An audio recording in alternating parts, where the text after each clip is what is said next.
చేసిన పాపం ఎలా పోవాలి? శరీర బాధ రూపంలో పోవాలి. పుణ్యం ఎలా పోవాలి?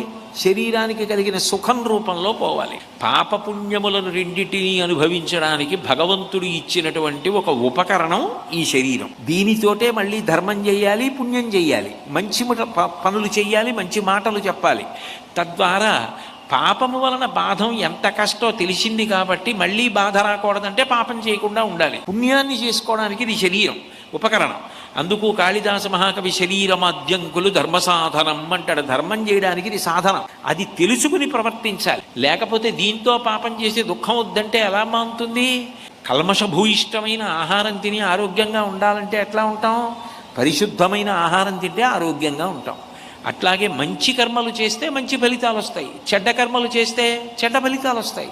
నీకు మంచి ఫలితాలు కావాలనుకుంటే చెడ్డ కర్మలు చేయకుండా ఉండడం ఒక్కటే లోకంలో పరిష్కారం అవుతుంది. సృష్టికి